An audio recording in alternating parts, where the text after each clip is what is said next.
Disturbance అంటే 2 years నుంచి నేను అట్లనే చెప్పలేకపోతున్నాను. నాకు 2 years, నాకు 2 ఆడపిల్లలు, నాకు బాబు లేడం నేను ఎంతో ఏడ్చేదాన్ని. అయితే పీచుకొని ఇంకా థైరాయిడ్, షుగర్ వచ్చింది నాకు. నేను బ్రదర్కి చెప్పాను, బ్రదర్ మరి ఇట్లా నాకు పీసీఓడి వచ్చింది, నాకు బాబు కావాలి, డాక్టర్స్ ఏమని పిల్లలు కానమ్మని చెప్పినప్పుడు బ్రదర్ అన్నాడు, అది పెద్ద ప్రాబ్లం కాదమ్మా, చిన్నదే, నువ్వేం భయపడకని చెప్పిండు. నాకు ఒక 6 months తర్వాత ప్రెగ్నెన్సీ కన్ఫర్మ్ అయింది. తర్వాత ప్రెగ్నెన్సీ కన్ఫర్మ్ అయిన డెలివరీ టైంలో 8 monthsకి నేను హాస్పిటల్కి వెళ్తే నేను డాక్టర్స్ చూసి ఏమన్నారంటే, నీకు అసలు బ్లడ్ లేదు, నీకు అసలు నేను గ్యారంటీ ఇవ్వలేను నీకు కానీ బేబీకి కానీ అనేసి అని మమ్మల్ని చాలా భయపెట్టించింది. మళ్ళీ నేను బ్రదర్కి కాల్ చేసి ఇట్లా అని చెప్పినప్పుడు నాకు 2 సిజరీన్లే, ఇప్పుడు కూడా సిజరీన్ అవుతుంది, నీకు బ్లడ్ లేదు, చాలా కష్టం అని చెప్తే బ్రదర్కి కాల్ చేసినప్పుడు ఏమన్నానంటే, నాకు 8% ఉంది అమ్మ, 6% ఉంటే కూడా డెలివరీ అవుతుంది, దేవుడు తారుమారు చేసి నువ్వేం భయపడకు అని చెప్పిండు. నా 2 packets బ్లడ్ ఎక్కించిన తర్వాత ఒక 15 daysకి మళ్ళీ రా అని చెప్పిండ్రు. అంత లేకపోతే నాకు పెయిన్స్ వచ్చినాయి.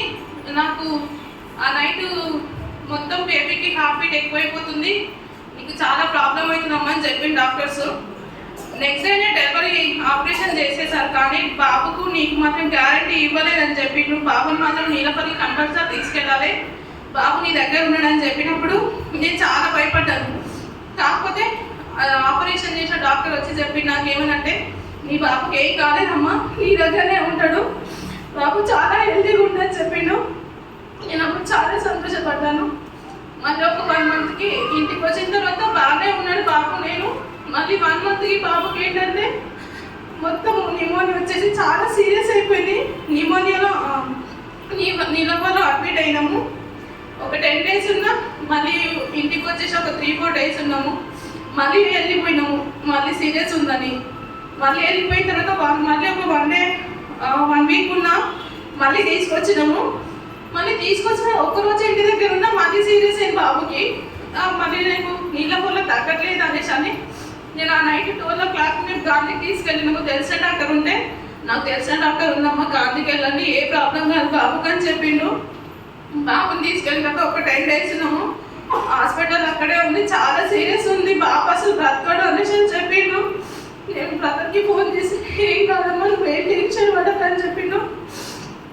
కాకపోతే బాబు నార్మల్ స్టేజ్కి వచ్చేసిన తర్వాత 10 days ఐసీలోనే ఉన్నా నేను బాబుని ఉంచుకొని.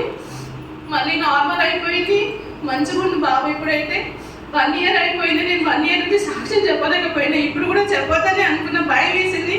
కాకపోతే నేను 1 year నుంచి ఇట్లనే ఉండిపోతుంది, దేవ నేను ఎట్లనే నేను చెప్పాలని ధైర్యం తీసుకొని వచ్చిన. ఇప్పుడు 1 year అయిపోయింది, బాబు మొన్న కూడా బర్త్డే చేసాము, చెప్పాలనుకున్నా చెప్పలేకపోయినాం, చిన్నగా అయిపోయింది.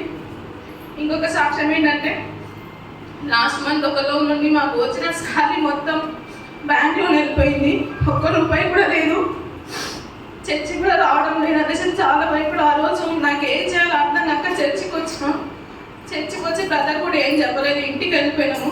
ఒక 2 days తర్వాత ఏంటి ప్రభు పరిస్థితి, ఇల్లు రెంట్ కట్టలేదు, ఏది లేదు మా దగ్గర, ఎవరు సాయం చేయట్లేదు అనేసి అనుకొని నైట్ మేమిద్దరం మాట్లాడుకుంటుంటే సడన్గా చూసుకుంటే ఆ కోళ్ళకి 10,000 వచ్చింది.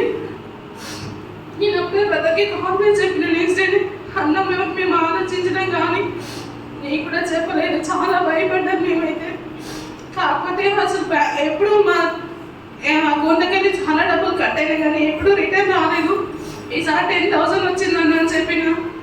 దేవుడు చేసే అద్భుత కార్యాలు అలా ఉంటాయమ్మని బ్రదర్ చెప్పిండు. ఈ సాక్ష్యం దేవుడు దీవించిందంట. దేవుడు మిమ్మల్ని దీవించుగాక. ఇంకెవరు